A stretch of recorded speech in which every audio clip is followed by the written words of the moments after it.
महाराज जी कितनी संख्या है आपके साथ जो चलने वाले? संख्या तो कुल 12-1300 थी जी। कुछ लोगों ने अफवाह उड़ा दिया मखौड़ा के महाराज जी का श्री का एक्सीडेंट हो गया है, उनका परमिशन नहीं मिला, वो परिक्रमा नहीं आएंगे। इस तरह अपने उनका सामान अपने अपने वाहनों में लाद करके आगे निकल गए और परिक्रमा की संख्या हमारी कम हो गई, जो बहुत ही अनुचित कार्य हुआ है। ऐसा नहीं होना चाहिए था। फिर भी हमारे पास 400 संख्या है। 400 संख्या में श्रद्धालु हैं, हाँ। महिला पुरुष। तो इसमें गृहस्थ भी होंगे और कुछ संत होंगे? क्या 50 आज और जुड़ गए हैं, 450 450 जी।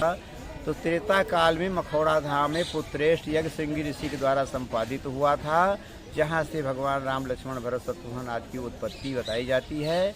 उस समय अयोध्या के चतुर्दिश घोर जंगल था, रीछ भालू तमाम जानवर रहा करते थे। अब तो जंगलों का विनाश हो गया, जिससे पर्यावरण दूषित हो गया है। तो जिन जिन रास्ते पर जिन जिन जंगलों में मार्ग पर का ऋषि मुनि महात्मा तपस्या करते थे, उन रास्तों पर भगवान जा कर के उन रास्तों को उनको दर्शन दिए हैं और उनको उनके जीवन को कृतार्थ किए हैं। वो हमारी 84 कोस परिक्रमा की परिधि बनी है। तो त्रेता काल से अनवरत ये परिक्रमा होता चला आ रहा है। इसके पूर्व भी मानी जाती है कि परिक्रमा अनादिकालीन है और सदियों से होती आई है। गृहस्थ लोग हैं, वो समय निकाल नहीं पाते हैं ईश्वर कृपा, ईश्वर का भजन के लिए, उनको संदेश थोड़ा सा दे दें। देखिए, प्राणी उठते बैठते काम करते हुए जागते सोते प्रभु में समर्पण हो करके, समर्पण भाव हो करके काम करे, कुछ भी काम करे। ये नहीं कि रातों दिन माला डुलाते रहे वही भजन है। माला डुला रहे हैं, ध्यान कहीं, वो भजन नहीं है। दीवानी पे स्वागत है और हम लोग फिर पहुंचे हैं कल की तरह महादेवा घाट। और महादेवा घाट पे आज जो है जत्था जो है 84 कोसी परिक्रमा में हम बात करते हैं यहाँ के पूज्य संत श्री से। महाराज जी, तो पहले तो आपका फिर दोबारा इस समसा तट पर स्वागत है हर वर्ष की तरह। और महाराज जी लोगों को संदेश देते हुए 84 कोसी परिक्रमा का लाभ के बारे में। 84 परिक्रमा करने से लाभ ये होता है, जो मानो 84 लाख योनियों को भोगने के उपरांत ये मानव शरीर प्राप्त हुआ है। कहा है गोस्वामी जी ने लिखा कि बड़े भाग्य मानुष तन पावा, सुन दुर्लभ सदग्रंथन गावा। जो शरीर देवताओं के लिए भी दुर्लभ है, मानव शरीर दुर्लभ है, वो आपको प्राप्त हुई है। क्यों प्राप्त हुई है? सुकर्म करने के लिए। तो कोई भी प्राणी अब नहीं चाहता है कि मानव शरीर पाने के बाद मैं 84 में पुनः जाऊं। यान कान चा पापान जन्मांतर की चान चातान सर्वाण नशन प्रदर्शनम पदे पदे। कहने का तात्पर्य है, जो मनसा वाचा कर्मणा से जो भी प्राणी एक बार भगवत की प्रदक्षिणा कर लेता है, उसका पुनर्जन्म संसार में नहीं होता है। वो भगवान के धाम को प्राप्त होता है, मोक्ष को प्राप्त होता है। ऐसे शास्त्रों की मान्यता है, हमारे सभी धर्मशास्त्र ऐसे कहते हैं।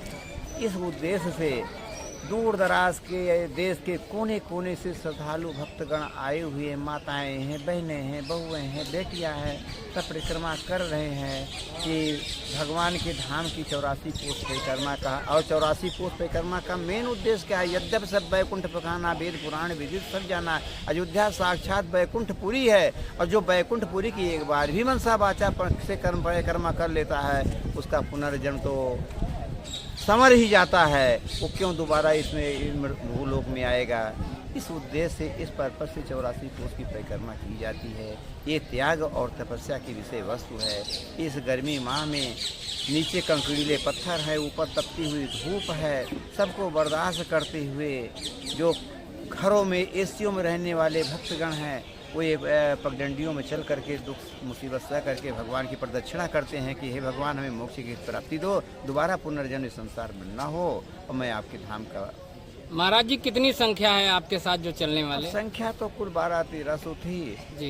कुछ लोगों ने अफवाह उड़ा दिया मखौड़ा के महाराज जी का श्री का एक्सीडेंट हो गया है, उनका परमिशन नहीं मिला, वो परिक्रमा नहीं आएंगे। इस तरह अपने उनका सामान अपने अपने वाहनों में लाद करके आगे निकल गए और परिक्रमा की संख्या हमारी कम हो गई, जो बहुत ही अनुचित कार्य हुआ है। ऐसा नहीं होना चाहिए था। फिर भी हमारे पास 400 संख्या है। 400 संख्या में श्रद्धालु सब, हैं, हाँ। महिला पुरुष। तो इसमें गृहस्थ भी होंगे और कुछ संत होंगे। क्या 50 आज और जुड़ गए हैं, 450 450 जी। तो महाराज जी, इस जो ये परिक्रमा 84 कोस की जाती है, इसकी शुरुआत के बारे में, कि बहुत सारे जो युवा देखते हैं उनको मालूम नहीं होता ये शुरुआत कब से हुई, तो इसके बारे में थोड़ा सा प्रकाश डालें लोग।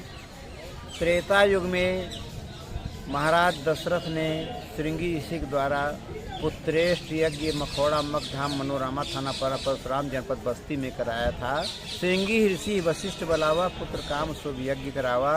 तो त्रेता काल में मखौड़ा धाम में पुत्रेष्ट यज्ञ श्रृंगी ऋषि के द्वारा संपादित हुआ था, जहाँ से भगवान राम लक्ष्मण भरत शत्रुघ्न आदि की उत्पत्ति बताई जाती है।